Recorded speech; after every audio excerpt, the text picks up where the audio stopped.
Depuis mardi dernier, des ex-otages respirent un vent de liberté. Parmi ces ex-otages, la sénatrice Elisabeth Regina Mundi, au cours d'une opération d'approche d'un refuge terroriste à Achon, dans le département de la Momo, région du Nord-Ouest. Une dizaine de terroristes ont été neutralisés. Des fusils d'assaut et munitions de divers calibres saisis, ainsi que 14 engins explosifs improvisés désamorcés par les forces de défense. Une victoire saluée sur l'ensemble du territoire national par des Camerounais et autres leaders d'opinion, ce qui conduit à la problématique de ce soir, libération des otages. Quel impact dans la résolution de la crise dans les régions du Nord-Ouest et du Sud-Ouest? Mesdames, Messieurs, bonsoir, c'est le débrief de l'actualité.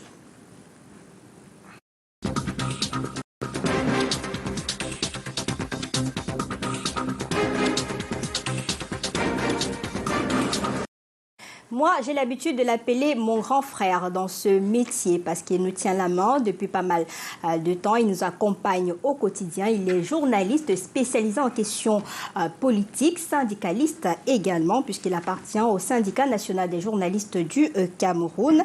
Alex Gustave Azebazeux, bonsoir et bienvenue. Bonsoir. Pourquoi vous souriez? Je ne sais pas, ça m'arrive pas souvent d'être souriant. Mais votre présentation qui est à tout point fraternelle, je la prends comme un signe à la fois de fraternité et de respect. Et en cela, je considère qu'on n'a pas peu semé. D'accord. En tout cas, pas de commentaires à faire sur ce plateau. Merci d'être venu. Lui également, c'est la première fois sur ce plateau. Par contre, Dr Abel Hubert Bakwara, chargé de cours au département politique, en sciences politiques de l'université de Douala, spécialisé en études internationales et stratégiques. Et c'est avec beaucoup de plaisir que nous le recevons sur ce plateau. Bonsoir. Bonsoir Lille et merci d'avoir pensé à moi. Je suis très heureux d'être là, d'autant plus que je m'apprête à intervenir sur les domaines qui sont des domaines de prédilection de ma profession d'enseignant. Merci d'avoir pensé à moi. Merci pour votre présence sur ce plateau. Lui également, il est homme politique et nous sommes ravis de l'avoir sur ce plateau. Célestin Djamène, président national du parti à part, Alliance patriotique républicaine, auteur du livre Le fédéralisme unitaire. Bonsoir et bienvenue sur le plateau. Bonsoir Lille, bonsoir à tous les téléspectateurs de Canal 2 International. Et bonsoir à mes deux co-panélistes, en particulier à mon ami Alex, qui est un ami de longue date. Ça fait un bout de temps qu'on ne s'est pas vu. C'est un plaisir, grâce à cette émission, de le retrouver. On n'a pas toujours eu des convergences sur beaucoup de sujets, mais c'est tant mieux. Je crois qu'il est républicain comme moi, donc chacun doit respecter les opinions des autres. Donc aujourd'hui, je crois que cette thématique me semble extrêmement importante et délicate pour l'avenir de notre pays, d'autant plus qu'il y a un livre qui va bientôt sortir. Justement, on a vu le livre tout à l'heure, Fédéralisme unitaire, c'est disponible déjà?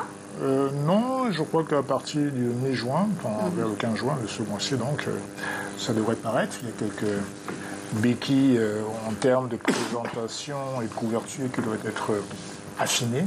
D'accord. Mais je pense que d'ici mi-juin, maxi 20-25 juin, on aura déjà la sortie dans les kiosques. D'accord. On espère qu'on aura Raoul Sumotayo, géostratège depuis Genève, grâce à la magie de la technologie. Lui également, il était annoncé sur ce plateau. Jusqu'à présent, on l'attend toujours. Désiré Melingui, homme politique du PCRN, qui était pourtant annoncé sur ce plateau. On attend avant la fin de ce programme. On espère l'avoir sur ce plateau. Alors, le décor est planté. Je commence par vous, Alex. Vous avez suivi l'actualité, un mois de captivité, et puis on s'en sort victorieux avec la libération de la sénatrice RDPC. Vous avez accueilli cette nouvelle comment? J'avoue qu'on ne peut, en tant qu'être humain, que se réjouir de ce que, d'une sorte de happy end, à la suite d'une situation qui a quand même charrié une longue période à la fois de stress pour les personnes concernées, notamment les compatriotes concernés, mais particulièrement pour leur famille, parce qu'on ne le dit pas assez, peut-être quelquefois d'aussi loin que certains regardent, suivent la crise ou la situation de sécurité un tout petit, quelque peu, qui commence à s'installer dans les habitudes comme si ça faisait partie du quotidien, du quotidien social, économique et même culturel. Chaque fois qu'il y a une sorte il y a ce type d'événement, et en plus vu la personnalité des otages concernés, je rappelle que Mme Regina Mundi, elle était sénateur. Un sénateur, c'est un membre du Parlement, et chacun de nous sait que le Parlement et le président de la République sont les deux entités constitutionnelles qui détiennent ce que la Constitution appelle l'autorité, partagent l'autorité de l'État. Et moi j'entends ainsi dire que c'est des types d'événements, l'enlèvement d'une personne détentrice de l'autorité de l'État est un coup extrêmement fort porté à ce que nous considérons comme étant le must de l'organisation sociale et institutionnelle d'une communauté prise en l'État. Et ça, la manière dont les services de notre armée, les services spéciaux de notre armée ont annoncé ou rapporté sa libération, bien que ça suscite dans certains milieux, et je pense que vous êtes journaliste, oui, vous savez, un ensemble de questions, il reste que pour moi le plus important est sauf. Cette personne, en tout cas les personnes retenues en otage sont revenues saines et sauves. L'armée a dit les avoir libérées à la suite d'une opération. On prend acte de cela. On reviendra sur le fond tout à l'heure, pour vous permettre de développer davantage. Le temps pour moi de prendre la réaction de Célestin. On parle d'une opération d'approche de refuge terroriste menée par nos forces de défense. Quand on s'en tient à la sortie du département de communication du ministère de la Défense, c'est un coup de maître de nos forces de défense. Oui, c'est la raison pour laquelle il y a d'abord lieu de saluer nos forces de sécurité et de maintien de l'ordre. Et parmi ces forces de sécurité, il y a quand même le BIR. Le BIR qui est l'armée dans l'armée. Et je crois que c'est le lieu de rendre hommage à leur bravoure, leur courage, parce qu'en vérité, nous, citoyens d'en bas, nous sommes quand même tenus de féliciter nos forces armées qui sont là quand même pour la protection du territoire et en quelque sorte pour la protection de nos vies. Parce que ce métier n'est pas sans conséquences. Donc, quelles que soient nos opinions politiques, opposition pouvoir, ça n'a pas d'importance. Il est important d'abord, comme l'a dit Alex, de se féliciter de la joie que peut ressentir la famille d'un otage libéré. Et elle n'est pas seule, Mme Elisabeth Mundi, il y a d'autres derrière. Il y a plusieurs autres. Même si on sait à quel moment Mme Mundi a été prise, et les autres on ne sait pas trop, mais peu importe. S'ils sont plusieurs libérés, c'est tant mieux. Ce que je veux dire, c'est qu'aujourd'hui, ce qui est important, c'est que il ne faut pas s'imaginer que les États versent forcément des rançons aux preneurs d'otages. Parce que vous savez que la prise d'otages, ça rapporte beaucoup d'argent. Une activité très lucrative. Donc on peut craindre dans les débats qu'il y ait, et parfois ils sont légitimes, qu'il y ait des personnes qui pensent que voilà, on a versé des millions de dollars, etc. Parce qu'en vérité, c'est une activité, il y a de tout dedans. Hein. Vous savez, il y a des trafiquants de drogue, il y a des mafieux, il y a des terroristes, il y a un peu de tout. Donc, pour eux, ça peut être devenu non plus le combat pour une cause, parce que l'Amazonie, c'est une connerie, c'est une folie pure. Et j'ai appris qu'une dizaine d'Amazoniens ont été massacrés. Je m'en réjouis. Parce qu'il ne peut pas y avoir de négociation de quelque manière que ce soit avec un terroriste. Un terroriste, c'est quelqu'un qui tue. Il ne négocie pas. Il n'a pas le temps pour ça. Donc, la mission de l'État, à travers ses forces armées et de sécurité, c'est de remettre l'ordre, je suis désolé, c'est de mettre hors d'état de nuit les personnes qui attendent à nos vies. Et je rappelle que dans cette affaire d'Amazonie, Ceux qui sont censés vouloir épargner ou défendre, c'est-à-dire que nos frères d'expression anglaise, sont les plus victimes. Et je me réjouis aussi que, je pense que j'ai le sentiment que dans cette affaire, il y a eu les habitants, les locaux qui ont coopéré.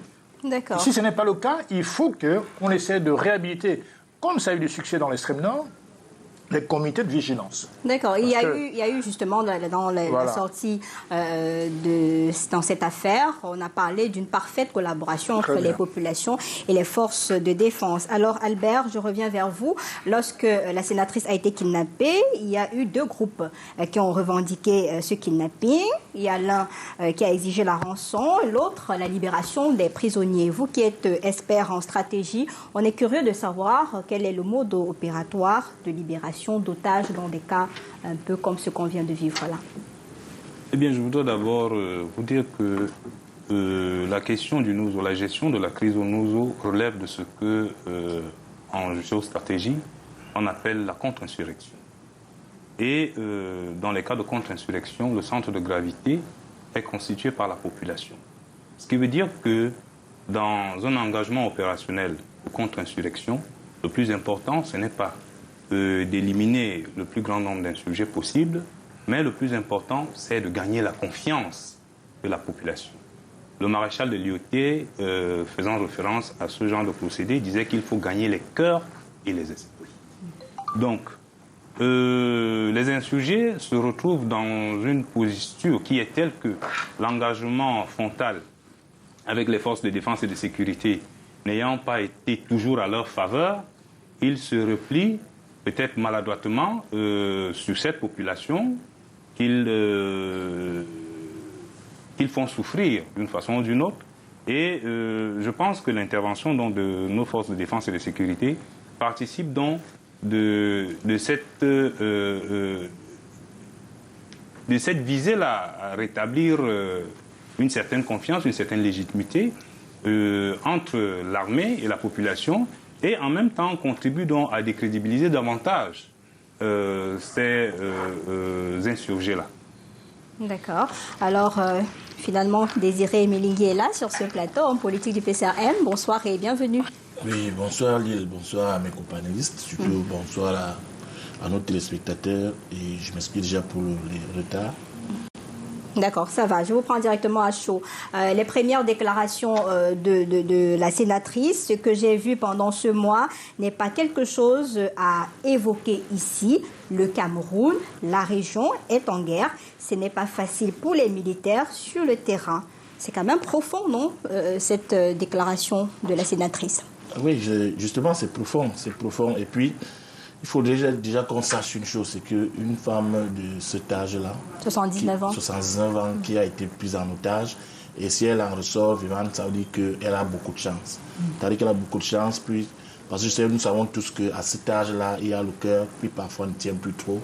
C'est-à-dire qu'on a passé du temps avec sa famille, et que du jour au lendemain, qu'on soit pris de cette manière, je crois quand même que son courage est à saluer.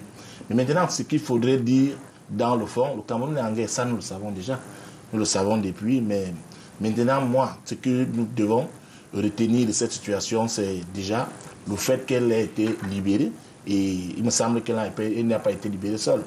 C'est-à-dire qu'ils ont été libérés. Voilà. C'est-à-dire que ça veut dire que nos forces de défense font le travail qui est le leur, et ils le font peut-être très bien. C'est-à-dire, comme l'a évoqué tantôt mon companéiste, vous savez, nous sommes dans un pays, et dans un pays, ce qui régule le pays, ce sont les lois et les règles de ce pays-là. Au jour d'aujourd'hui, si les ravisseurs vont, à chaque fois qu'ils auront besoin de gagner soit de l'argent ou alors de faire un chantage politique, prendre un homme politique de cette envergure et le garder, chaque fois que nous allons le libérer comme ça s'est passé, je crois que c'est une victoire pour les populations et pour le peuple camerounais. Alex Gustave, ça fait quand même un mois que la sénatrice est restée en captivité, d'autres otages un peu plus d'un mois. Qu'est-ce qui se passe pour qu'on se retrouve aujourd'hui dans une affaire qui prend assez de temps, même si la victoire, on peut célébrer la victoire, mais ça prend beaucoup, beaucoup de temps quand même, non? Madame, vous aurez remarqué mon embarras a commenté les circonstances telles que rapportées par la division de la communication du ministère de la Défense. À ton fac. Mais faute de version contraire, on est obligé de faire foi. Sauf qu'il y a une version quand même contraire qui dit certains séparatistes ont contesté cette victoire-là, cette version de l'armée, et disent avoir agi par compassion et clémence. La sénatrice a été laissée en route lors d'un repli stratégique pour permettre aux soldats camerounais de pouvoir la récupérer. Voilà une J'en version, venais. justement. Est-ce que si on en vient à créditer cette version rendu public par par la communication des groupes sécessionnistes, on a là affaire visiblement à une opération de public relation des mouvements séparatistes ou bien des mouvements autonomistes anglophones. Je sais qu'on n'aime pas beaucoup entendre ça sur les plateaux de télévision officiels, mais moi je suis les mots qui me viennent. Parce qu'ils apparaissent de ce point de vue. Que Mme Mundi et le panéliste responsable du PSN a parfaitement dit une chose qui est essentielle. C'est-à-dire qu'une personne âgée, elle a 79 ans, on peut présumer qu'elle avait l'une des santé les plus belles ou les plus fortes qui existent. Mais quand on a passé 30 jours, sans être en contact avec sa famille, ses médecins, à 79 ans, quand on en sort vivant, ça veut au moins dire deux choses. Que les personnes qui vous ont détenu vous ont bien traité. Deux, que vous n'avez pas, quand vous êtes bien traité, ça veut dire que vous n'avez pas subi des sévices. Pas du tout. Elle était dans un jean bleu, blouson, très bien protégé. Si donc, puisque ces mouvements-là, où les branches armées, les branches armées de ces mouvements-là ont revendiqué l'enlèvement de cette parlementaire, on considère que malgré les demandes qu'ils ont formulées ces groupes, ils étaient en réalité, si tant est que rien n'a été payé pour obtenir sa libération, ou qu'il est libéré comme il prétend, ça veut dire qu'ils étaient dans une opération essentiellement de marketing, de publicité, pour montrer, dans un contexte où, aussi bien au plan intérieur qu'extérieur, il y a un ensemble, y compris les défenseurs des droits de l'homme, et je suis assez proche d'un certain nombre de cercles de défense des droits de l'homme, pour dire que on ne cesse d'interpeller et d'attirer l'attention des publics sur le fait que la cause que ces compatriotes, parce que je considère que ceux qui se proclament ambassadeurs restent nos compatriotes en tant que Camerounais. La cause pour laquelle ils ont entendu s'exprimer publiquement, d'abord au départ par des voies pacifiques, aujourd'hui par des voies militaires ou des voies violentes, est une cause qui ne nécessite plus qu'ils usent des moyens aussi violents et aussi, je l'ai dit, inhumains. Moi, j'ai vu des personnes qui ont été tuées. En tout cas, les informations officielles ont dit qu'elles avaient été décapitées. On a eu Henri Kemende, sénateur. Le sénateur du même département, de la même région, sénateur élu, celui-là par contre, qui avait été carrément assassiné.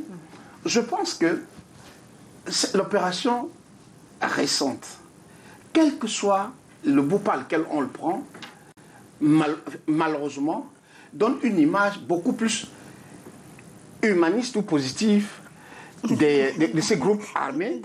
Que ça va étonner les uns et les autres que je le dise. Mais moi, je ne serais jamais attendu à ce qu'un groupe, ou à ce que des groupes réputés si violents, en tout cas par les actes qu'on a vus quelque temps auparavant, puissent retenir une personne d'abord qui appartient au bord politique, dont le parti au pouvoir, pendant un mois. Donc s'il cherchait de l'argent, c'est bien sûr de ce côté-là qu'il y a l'argent dans ce pays. Donc s'il cherchait à avoir des rançons, être payé, je n'imagine pas que quand ils arrêtent le cardinal Toumi, paix à son âme, ou le chairman du SDF, c'est de l'argent qu'ils cherchent. Mais ils ont demandé, ils ont dit qu'ils exigeaient le paiement ou bien l'échange avec l'échange de prisonniers.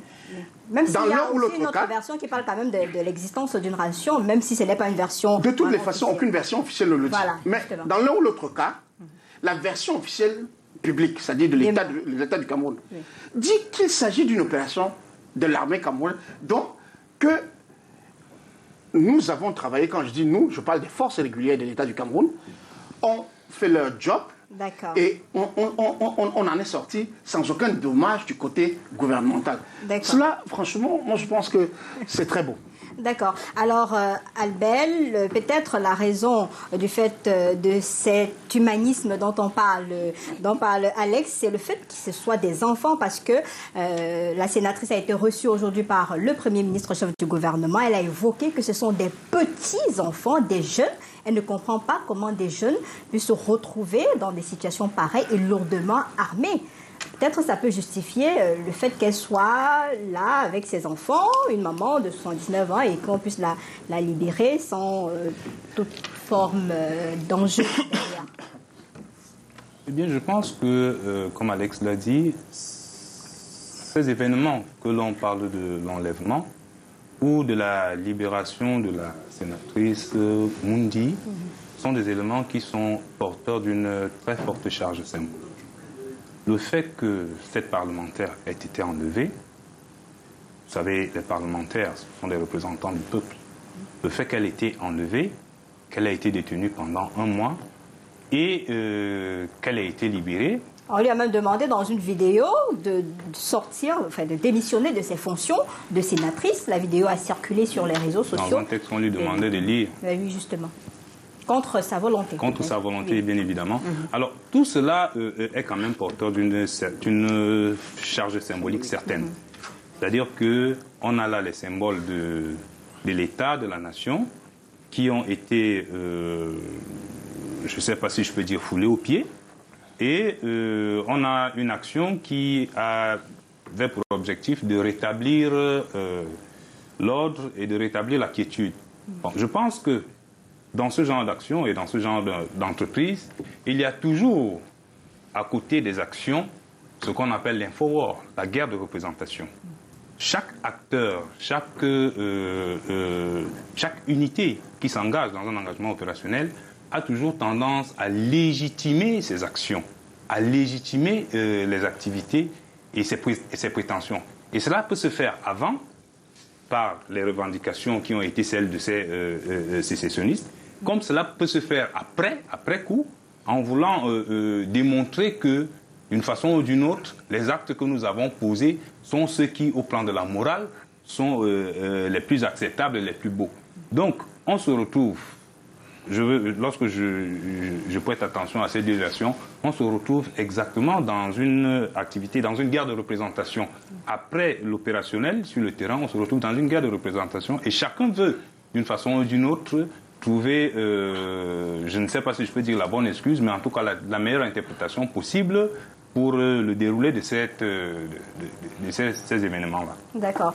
Célestin, on a une sénatrice, d'autres otages qui ont été kidnappés. On a quelques temps après une vidéo qui circule. Après le 20 mai, à la veille de la célébration de l'unité nationale, le cinquantenaire, une menace d'exécution. Quelques temps après, on annonce la libération de la sénatrice et d'autres otages. On annonce avoir tué plusieurs ravisseurs. Est-ce qu'il n'y a pas derrière tout ça un message qui est porté, vous qui êtes homme politique, est-ce que derrière ce que l'on nous présente là, il n'y a pas un autre message que ce soit du côté des séparatistes ou alors de ce qui se passe aujourd'hui? Est-ce qu'il n'y a pas un autre message qu'on pourrait décrypter?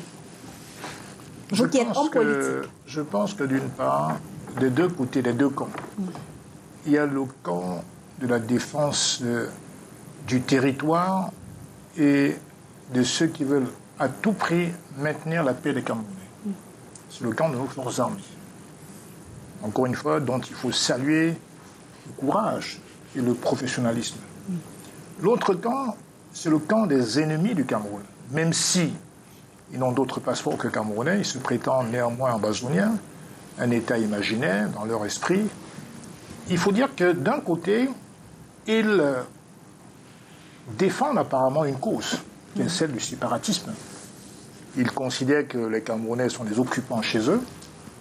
Mais aujourd'hui, cette défense d'une pseudo-cause s'est muée en demande de rançon, en comportement de pure délinquance, de terrorisme. Et donc, ils ont besoin d'être financés. Soit ils ont besoin d'être financés en continuant à défendre une soi-disant cause, soit ils ont besoin de s'autofinancer en menant les opérations d'enlèvement, de raquettes, de terrorisme pour s'autofinancer.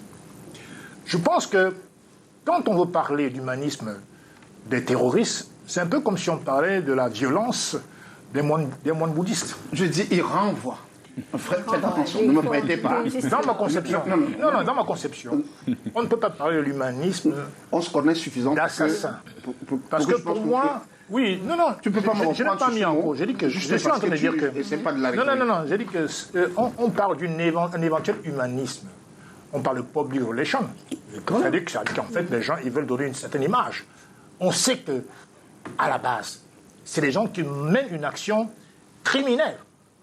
On ne peut pas être humaniste dans une opération criminelle. Ça, ce n'est pas concevable. Pour moi. Maintenant, je considère que, pour moi, d'ailleurs, on dit qu'il y a eu des coups de feu qui ont été tirés, échangés entre les forces de l'ordre. Depuis le dimanche, ça veut dire que, jusqu'à lundi ça veut au moins dire que s'il y avait échange de feu, ça veut dire qu'il n'y a pas eu négociation sur une rançon. Parce que quand il y a une rançon, il y a des astuces pour effectivement éviter qu'il y ait Même si des Camerounais réclament avoir le véhicule, bon, chacun pense ce qu'il veut. Mais quand on s'arrange, on évite quand même au maximum qu'il y ait même un seul mort, si on s'est vraiment arrangé. Donc, les faits me conduisent à dire qu'il n'y a pas eu de négociations en termes de rançon. Et si on le faisait, ce serait une erreur stratégique extrêmement grave. Parce que pour moi, ce sera comme un appel d'air. Il ne faut pas qu'un État s'amuse. Je sais qu'à l'époque, il y a des États européens qui s'amusaient à faire des rançons préventives. On a vu le cas, je veux dire, en Syrie ou au Mali, où certains États, comme la France, ont versé des rançons préventives aux terroristes, aux djihadistes, pour pas que les sociétés françaises opérant avec la MINUSMA au Nord Kidal soient attaquées. Et c'est vrai qu'en vérité, ces gens n'étaient pas inquiétés, bizarrement. Donc je crois qu'un État qui s'engage dans ces négociations ou pseudo-négociations avec les terroristes, c'est une voie extrêmement dangereuse. Maintenant, en ce qui concerne la sénatrice, Madame Elisabeth Mundi, je pense que si effectivement elle a été si bien traitée, puisqu'elle a quand même presque 80 ans, ça veut quand même dire que les gens envisageaient de marchander sa libération. Parce que pour qu'elle soit si bien traitée, puisqu'elle en sort vivante, justement, ça veut quand même dire qu'ils espéraient quand même la rendre vivante et qu'en contrepartie, qu'ils aient quelque chose, n'est-ce pas? Donc, moi je considère donc cette opération, il y a au cœur de cette opération... Elle est effectivement revenue vivante. Oui, parce que justement, ils n'avaient pas l'intention que l'armée camerounaise serait aussi professionnelle au point de venir... Non mais attendez, ils espéraient la vendre, en quelque sorte, ils ont loupé le coche. Bon, ben, ça veut dire qu'il faut donc féliciter l'armée, et je me félicite. C'est notre armée. C'est pas l'armée de Paul Biya, je suis désolé. Parce que l'armée, même quand l'opposition viendra au pouvoir, ils vont pas dissoudre l'armée, il y aura toujours le même biais. En tout cas, on aura besoin d'un équipage d'élite pour défendre le Cameroun. De quoi? Personne n'a dit que c'est l'armée de Biya. Non, je ne t'ai pas accusé. Ne te sens pas c'est compris. Vous terminez sur votre argumentaire. Parce que Albert désirait pour s'en 10 ou 15 fois. Non, ça va. Non. C'est bon. Vous terminez, Célestin. En vérité, ce qu'il faut saluer, c'est les forces du BI, parce que, effectivement, pour réussir l'opération qu'ils ont réussi, ça veut dire qu'ils ont sûrement étudié les gens dans leur cachette, ils ont sûrement étudié les ripostes éventuelles qui pourraient y avoir lieu, et ça a marché. C'est cardinien. Je me rappelle d'ailleurs, vous savez qu'à l'époque on parlait de la libération de la famille Moulin-Fournier. Bon là, il y avait des raisons de penser qu'il y a eu vraiment versement de rançon. Parce que la manière même si dont ils ont été... justement. Bon, oui, même si dans ce... Officiellement, il n'y a jamais eu de rançon. Dans ce cas, exactement. Dans ce cas également, il y a toujours des non-dits des libérations là, d'otages désirés. On a les eu choses sont quand claires. même qu'on est passé des engins explosifs. Aujourd'hui, c'est des kidnappings avec demande de rançon pour un premier temps. Comment expliquer cette migration progressive? Parce qu'il y avait d'abord assassinat, après, lors des missions sur le terrain des autorités, des personnalités, on vous met les engins explosifs. Aujourd'hui, c'est maintenant les kidnapper, les mettre dans un coin caché, entre guillemets, et après, on se met à faire un peu de chantage, entre guillemets, aux autorités en place. Oui, moi je pense que ça se comprend. Hein. C'est-à-dire qu'au jour d'aujourd'hui, les Ambazoniens, bon, comme on les appelle trivialement, c'est-à-dire ont compris que la guerre est perdue. La guerre est perdue, celle de la sécession. C'est-à-dire que là, on n'en parle plus. C'est-à-dire de ce côté-là. Mais maintenant, c'est des groupuscules, c'est-à-dire que c'est peut-être des petits voyous, des bandits qui se sont regroupés pour essayer de se faire un peu d'argent. Moi, je pense que c'est à ce niveau. C'est-à-dire que, mais là, je voudrais revenir sur ce que vient de dire Célestin. C'est-à-dire que lorsque nous parlons de libération, la libération, vous savez, quoi que l'on dise, à un moment, il n'y a pas de bons bandits, il n'y a pas de mauvais bandits. Mais à la fin, on peut se dire quand même qu'un bandit qui arrive chez vous et qui vous demande le matériel qui exclut normalement de vous assassiner. Donc, lorsqu'on parle de bandit, je crois que celui-là peut être un bon bandit. Donc, c'est pour ça que moi, je voulais revenir là-dessus parce que, vous savez, je crois que ces ambazoniens ont gagné un peu en conscience. C'est-à-dire qu'il y a un moment où c'était tellement violent, c'est-à-dire qu'ils tuaient n'importe comment, c'est-à-dire qu'ils assassinaient, ils ne savaient même pas où est-ce qu'ils allaient. Mais au jour d'aujourd'hui, il y a deux choses. La première chose, c'est soit c'est des petits groupuscules de bandits qui veulent se faire un peu d'argent, soit ils ont véritablement pris conscience. Conscience pourquoi ils sont dans un développement, dans un esprit de marketing. Ça veut dire qu'ils veulent faire comprendre aux autres Camerounais qu'ils sont en train de poser, c'est-à-dire qu'ils sont en train de faire une revendication qui pour eux est légitime. Et là maintenant c'est une utilisation politique qu'ils sont en train de poser. Parce que moi je ne peux pas comprendre que après pratiquement un mois qu'on ait des otages et que ce soit ces mêmes gars qui ont commis des atrocités il n'y a pas longtemps. C'est-à-dire qu'on a vu des gens qu'on décapitait, c'est-à-dire que n'importe comment, et que ce soit ces mêmes aujourd'hui qui aient quand même pu garder pendant 30 jours des personnes. C'est vrai quand même que derrière tout ça, ils ont parlé de rançon et même, c'est-à-dire que après, moi je ne comprends pas, après cette rançon, qu'on vienne apprendre ces dames, qu'elles soient véritablement en bonne santé, sans sévices, et surtout qu'elles ne soient pas seules. Parce que moi je pense qu'on aurait pu, elles, la garder, mais pour prouver qu'ils étaient tellement violents et qu'ils pouvaient aller plus loin, ils auraient pu assassiner dans cette bande quelqu'un d'autre pour essayer d'élever les enchères. Et ça, ils ne l'ont pas fait. Donc, je pense qu'au jour d'aujourd'hui, le combat est en train d'évoluer, on n'est plus trop dans la violence, on rentre un peu dans le marketing. C'est-à-dire qu'au jour d'aujourd'hui, ces ambazoniens sont en train de vouloir nous présenter un autre visage. Ils sont en train de faire dans une bataille politique. D'accord. Sauf que jusqu'à présent, on n'a pas encore d'informations officielles sur le chauffeur de la sénatrice qui a été kidnappé à ce moment-là. Il y a encore d'autres personnes en captivité, un peu comme le président de la House of Chiefs, qui reste toujours introuvable jusqu'à présent, et bien d'autres personnalités. Abel, est-ce qu'on doit simplifier parce que quand on écoute un peu les autres panélistes, on a l'impression qu'on doit simplifier ces jeunes-là. Pourtant, la sénatrice elle-même, dans ses premières déclarations, a dit « Le Cameroun est en guerre, la région est en guerre et ce n'est pas facile pour les militaires sur le terrain de travailler. » Est-ce qu'il ne faudrait pas véritablement travailler sur ce message-là? Je pense que ce serait une erreur de les prendre à la légère. Je voudrais m'appuyer un peu sur le process de cette libération tel qu'il nous a été raconté dans le communiqué du ministre de la Défense. Cyril Atanfak, oui. Alors, il est dit que les unités des forces de défense et de sécurité camerounaises allaient en progression vers un point qui semblait être un lieu de refuge des... Achon, oui. Achon, oui, qui semblait être un lieu de refuge de ces sécessionnistes. Alors, à partir de ce moment, suivez bien le process. Qu'est-ce qui est dit? Les forces de défense et de sécurité sont tombées sur un feu nourri. Et en même temps qu'elles subissent un feu nourri, les forces de défense et de sécurité, il y a une faction des sécessionnistes qui sont en train de vouloir mettre les otages, qui sont en train de vouloir enlever les otages et les déplacer. Alors, du plan tactique, on a là affaire à une retraite assez coordonnée. Le tir de barrage est fait pour fixer les unités de forces de défense et sécurité qui arrivent, et maintenant l'autre équipe se charge de faire partir les otages, de déplacer les otages.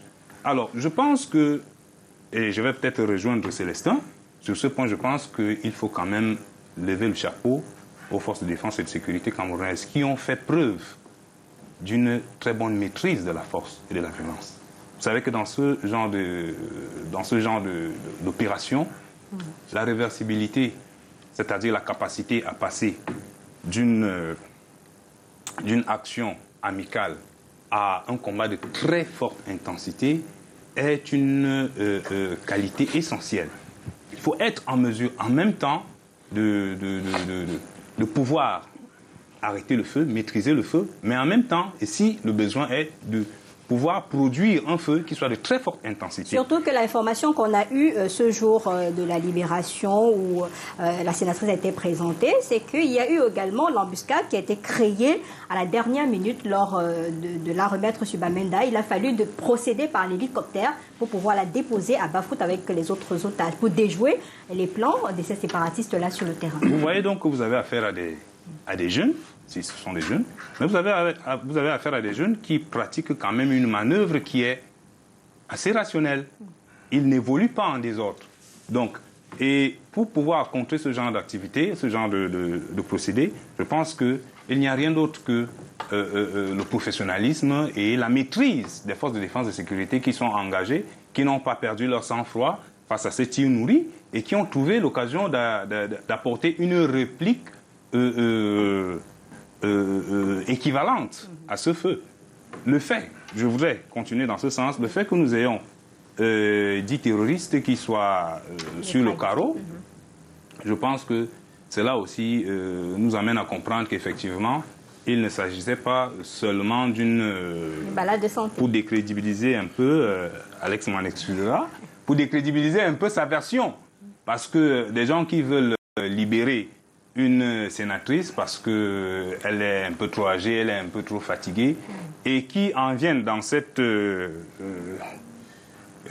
procédé-là à perdre 10 de leurs camarades, je ne pense pas que... Je pense que c'est très fort payé. D'accord. Alex? Oui. Deux choses. J'ai écouté Madame la sénatrice dans les process de gestion post-libération. Les services de sécurité auraient dû parler de débriefing. C'est-à-dire qu'en débriefant, elle a dit ci ou ça, pour que...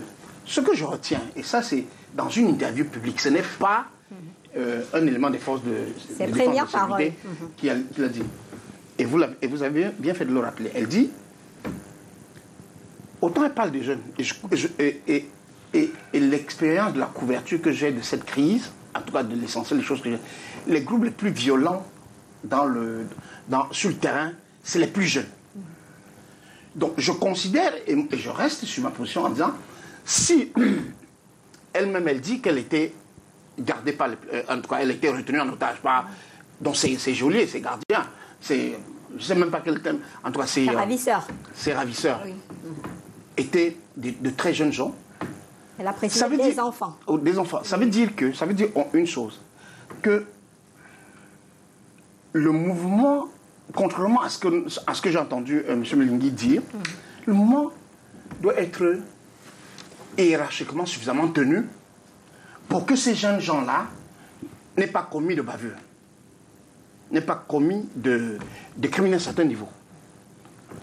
Un mois, c'est déjà un crime, mais il n'y a pas eu mort d'homme, en tout cas du côté de la République. Ça, c'est la chose que je vais retenir. Et quand je retiens ça, et ajouter au discours de Madame la sénatrice, qui est membre du bureau politique du RDPC, du parti au pouvoir. C'est-à-dire qu'elle fait partie du 5 des 5, du principal... le parti où il y avait certaines personnes qui avaient dit qu'il n'y a pas de guerre là-bas. Elle sort de là, elle dit, il y a une guerre. Une semaine auparavant, autour d'une de vos émissions, il y a eu une discussion extrêmement tendue entre un des communicateurs, ex-communicateurs si vous voulez, mais il se revendique, il est du parti au pouvoir aujourd'hui, qui disait que non, ce qui se passe là-bas dans le Nord-Ouest, il n'y a pas de guerre. Il n'y a rien. Peut-être pour les militaires, il n'y a pas de guerre, mais pour une responsable politique qui sort d'une épreuve comme celle-là, elle dit, et c'est le message que je retiens. Et elle précise que ce n'est pas facile pour les militaires. Pour les militaires. Et je pense, j'analyse et je conclus que le message principal que le groupe adverse, c'est-à-dire que les groupes armés ont voulu transmettre, c'est de dire, vous dansez, peut-être nous tenons des discours selon lesquels il n'y a plus de guerre, il n'y a plus de crise. Nous avons encore une capacité de nuisance telle qu'on peut poser, en tout cas, on peut mener des opérations, poser des actes, y compris retenir pendant une durée aussi importante à l'intérieur d'un territoire qui est censé être un territoire sous contrôle étatique, sous contrôle gouvernemental. Aucun mètre carré du territoire camerounais n'est jusqu'ici. Heureusement. En tout cas, c'est ce que j'entends tous les jours dire. Donc il est important qu'on ne baisse pas la garde, qu'on fasse tout ce qu'il y a lieu de faire pour que la crise sécuritaire qu'il y a dans les régions du nord-ouest et du sud-ouest soit réglée. Elle ne peut pas être réglée essentiellement et uniquement par les moyens militaires. Moi, j'ai lu la fin du communiqué du chef de division de la Défense, du ministère de la Défense. Il insiste sur... Il écrit avec insistance, en tout cas, que cette opération a été menée en respect des règles d'engagement et de défense des droits de l'homme. Ce n'est pas un hasard qui me dit. Ce n'est pas anodin. Ce n'est pas anodin. De l'autre côté, en tout cas, les groupes armés, je ne les qualifie pas, je n'aime pas les appeler les ambazoniens ou je ne sais pas qui. Ils disent, nous avons remis les otages que nous détenions entre les mains de la police. Entre les mains des autorités camerounaises, pour vraiment, chacun comprendra comme il comprendra, mais les deux versions sont sur la table. D'accord. Alors, Célestin, c'est vrai qu'il y a une victoire de l'armée camerounaise. Maintenant, il y a la crise qui dure depuis 2017 sur le terrain, ça dure. Cette action-ci, quel impact dans la résolution véritable de cette crise sur le terrain? Moi, je l'ai toujours dit sans mâcher mes mots, je pense que face à des personnes qui posent des questions légitimes, notamment sur l'organisation de la forme de l'État, je pense qu'il faut dialoguer avec eux, il faut négocier avec eux. Mais ceux qui prétendent qu'ils ne sont pas camerounais, qui se proclament eux-mêmes ambazoniens, c'est-à-dire qu'ils ne veulent pas qu'on leur parle de Cameroun, ils se prétendent ambazoniens. On ne peut donc, et pratique le terrorisme. On a vu à Kumba, on a vu à Kondo Titi, des gens massacrer des enfants, des lycéens. On ne peut donc pas les considérer comme des personnes avec qui on peut négocier. Première chose. Donc je n'ai pas des yeux de chimène pour ce genre de personnes. Et je ne peux attendre d'une organisation terroriste aucun message. Maintenant, il faut je n'attends aucun message d'une Célestin, il faut à tout prix qu'on résolve cette crise-là. Attendez. Je n'attends d'aucune organisation terroriste, criminelle, un message. Si c'est un message, si on peut l'appeler ainsi, c'est un message qui est totalement irrecevable.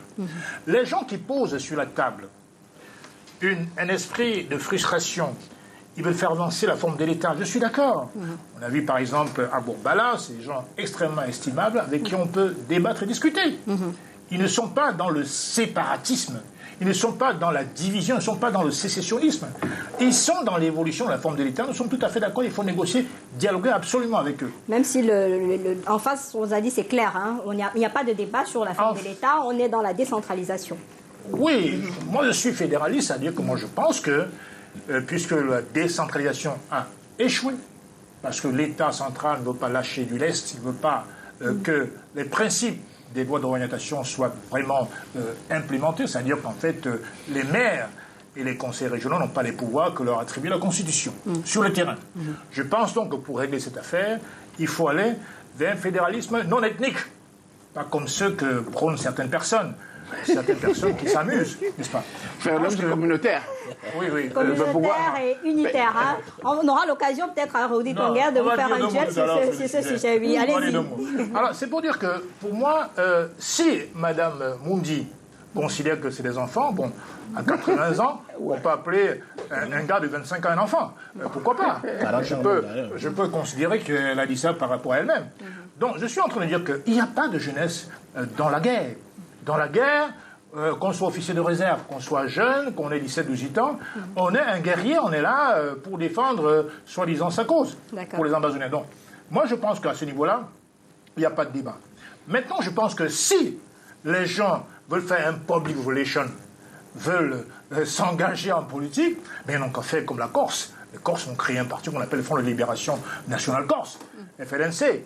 C'est-à-dire que les Algériens, dans les années 60, ont créé le FLN, parce qu'ils défendaient la naissance d'un État algérien par rapport à la France, qui était, entre guillemets, la mère patrie. Il y a eu dans notre pays, le Cameroun, l'UPC qui voulait se débarrasser des colons, des prédateurs et des impérialistes. Donc, on entre en politique, on mène un combat politique. Mais ces gens-là sont là pour assassiner et tuer. Et il n'y a pas... Pardon de me répéter, parce que là, je crois que je suis en train de faire une redondance pédagogique. Oui, justement. Oui, que Alex n'aime pas beaucoup, parce qu'il est très cartésien. Mais je me répète à dessein, parce qu'en vérité, je pense qu'il ne faut jamais négocier avec des gens qui tuent. Vous pouvez réclamer vos droits. Venez, on va débattre la forme de l'État, je suis d'accord. Mais il est hors de question que l'État donne 1 franc, parce que ce genre en font un business. D'ailleurs, je crois que Désiré l'a rappelé. Ils sont dans ça aujourd'hui. Ce n'est même plus la cause d'Amazonie. D'accord, c'est compris. Ils mènent une guerre perdue d'avance. Donc, en général, quand on mène une guerre perdue, ça veut dire qu'on est recroquevillé sur le racket et l'extorsion de fonds. Ça veut donc dire que nous, ici aujourd'hui, il faut donc, et vous l'avez dit en début d'émission, avec le comité de vigilance, il faut renforcer la coopération avec les gens du village. Ça marchait à l'extrême nord sur la guerre de Boko Haram que la France vous a inventée. Bon, ça peut aussi marcher à l'extrême nord. D'accord, c'est compris, Célestin. Désiré, je vous pose la même question. Maintenant, on a une victoire relayée par la presse nationale et internationale avec la libération de ces otages-là, parmi lesquels une personnalité importante de la République. Comment capitaliser donc pour résoudre la crise dans le Nozo? Oui, moi, pour nous pensons que pour résoudre cette crise, encore que ça n'a jamais été facile. Ça n'a pas été facile. Pourquoi? Parce que je vais revenir sur le dernier propos de Célestin. C'est-à-dire que ce qu'il a dit par rapport à l'âge que peut estimer, c'est-à-dire que la sénatrice, c'est-à-dire que l'âge de la jeunesse. C'est-à-dire que la sénatrice qui a 100 ans, je me souviens de ma grand-mère qui en avait. C'est une dame qui est intellectuelle, elle doit reconnaître pourquoi elle a appelé les enfants, tout de même, non? Oui, justement, mais c'est-à-dire que c'est la tranche, même juste là, par son cas, 30 ans, la tranche d'âge nous aurait quand même aidé pour essayer de faire des analyses. Parce que, vous savez, lorsqu'on parle d'enfants, ma grand-mère m'appelait enfant, mais est-ce que c'est pas que je suis un enfant? Mais non. Mais maintenant, si ce sont les enfants qui ont véritablement gardé cette dame, moi je serais véritablement surpris. Parce que lorsqu'on parle de violence, lorsque quelqu'un est jeune, il est fougueux, il n'est pas conscient d'un certain nombre de choses, il est même drogué à la limite. Mais maintenant, si c'est les gens qui pensent qu'ils peuvent tenir quand même un certain type de comportement, et ménager une personne qui est tenue en otage, je pense que ces gens sont réfléchis. Maintenant, venant donc... Pour répondre à ma question. Oui, venant donc à vouloir résoudre le problème, on l'a dit 1001 fois. Mais là, je suis d'accord avec Célestin qui parlait du fédéralisme, même s'il veut fustiger le nôtre. Parce que nous avons... Je ne fustige pas, je suis en train de dire que je suis en train de défendre le fédéralisme comme je défends. Je ne fustige pas, je ne fustige pas. Pourquoi les choses du Cameroun on aura l'occasion de faire un duel entre les deux patrons de fédéralisme. Parce qu'il nous sera véritablement difficile de parvenir à cette guerre si on n'a pas utilisé les méthodes du fédéralisme. Et ça, je crois qu'il y a quelqu'un qui fait beaucoup de plateaux, qui a souvent parlé et puis qui a sorti des stratégies là-dessus. Parce que là, le combat, c'est-à-dire faire la comparaison entre ce qui se passe au Nozo et ce qui se passe au Nord, c'est échoué, c'est-à-dire carrément. Parce que, non, attendez, je suis en train de vouloir vous dire pourquoi est-ce que je le dis. Je le dis pourquoi? Parce que au Nozo, ce sont les enfants du village qui sont des terroristes à la fois. Or, au Nord, c'est des gens qui venaient d'ailleurs. Qui ont recruté les enfants, même là-bas sur place, mais qui n'étaient pas acceptés et qui étaient plus ou moins facilement repérables. Mais or, dans le Nozo, ce n'est pas le cas. C'est les enfants du village. C'est-à-dire que à 50, voire 60, même 80% qui opèrent D'accord. Donc, ce qui fait que la difficulté à résoudre ce problème de cette manière avec notre État typiquement unitaire. C'est-à-dire qu'aujourd'hui, il faudrait qu'on essaye de segmenter et que, comme l'a dit Célestin, l'État unitaire a véritablement échoué parce que nous savons comment est-ce que le déploiement vers les zones reculées est difficile. C'est compris. Alors, Abel, on a une potentielle femme à exploiter parce qu'elle a certainement plein d'informations à donner pour permettre d'avoir une piste de solution dans la résolution de la crise parce qu'elle-même, elle a affirmé, j'ai tellement de choses à dire, mais je ne peux pas en parler ici. Oui. Dans la stratégie. La stratégie de ce type d'opération, ou de la gestion de ce type de crise, s'étale en trois mouvements principaux. Le premier mouvement, c'est le mouvement de l'intervention. C'est celui dans lequel on a les opérations militaires de haute intensité. Le deuxième mouvement, c'est la séquence de la stabilisation.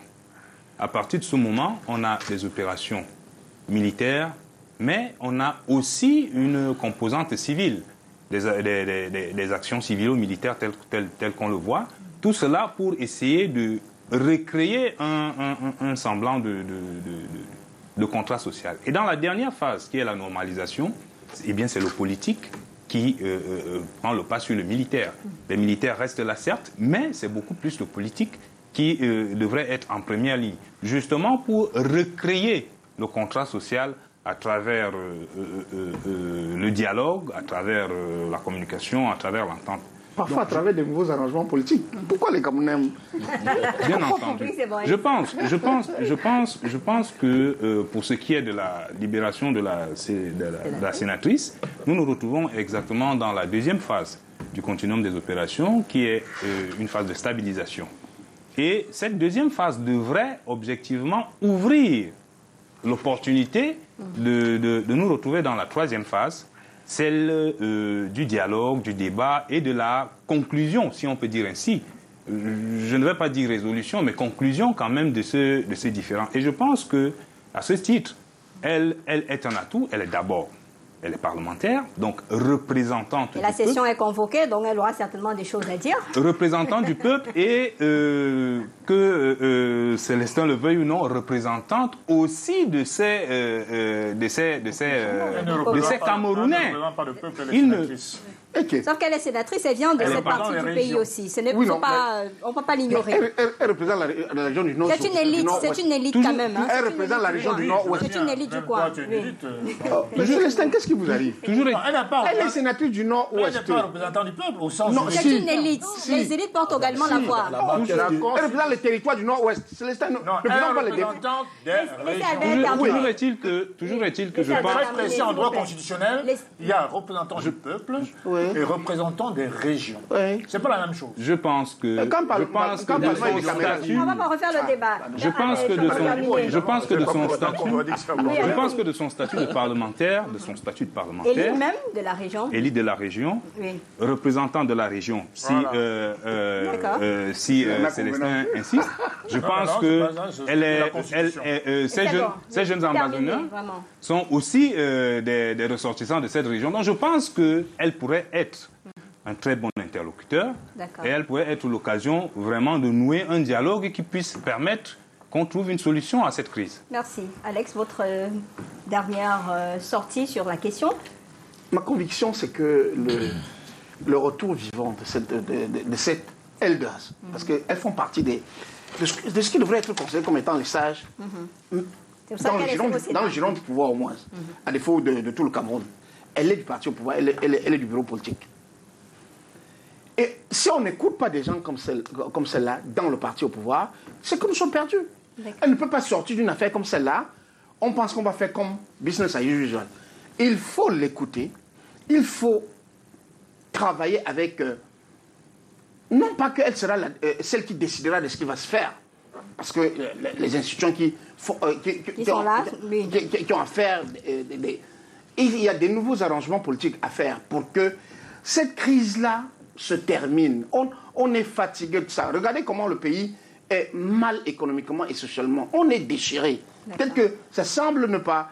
On est bien content de dire, nous sommes derrière notre armée, mais on on sera toujours derrière notre armée, même s'il n'y avait pas de guerre, même s'il n'y avait pas de conflit armé. Merci beaucoup, merci. Docteur Abel Hubert Bakwara, merci beaucoup d'être passé sur ce plateau, chargé de cours au département des sciences politiques à l'université de Douala, mais spécialisé en études internationales et stratégiques. Célestin Djamène, président national du parti APAR. On espère qu'on sera là pour la dédicace de votre livre Fédéralisme unitaire. Désiré Melingui, homme politique du PCRN, merci également d'être venu. Mon grand frère Alex Gustave Azebazé, journaliste spécialisé en questions politiques. Ça a été un plaisir. Malheureusement, on n'a pas eu Raoul Tayo depuis Genève. On espère qu'on l'aura dans d'autres occasions. Demain, c'est vendredi. C'est le débrief sport avec Marc-Lionel Chouamou. Surtout que le week-end est chargé en informations sportives. Mais tout à l'heure, à 19h50, Aimé Catherine Moukouri sera là à 19h50 pour les news sur Canal 2 International. Je vous reviens la semaine prochaine sur ces mêmes antennes. Bonsoir.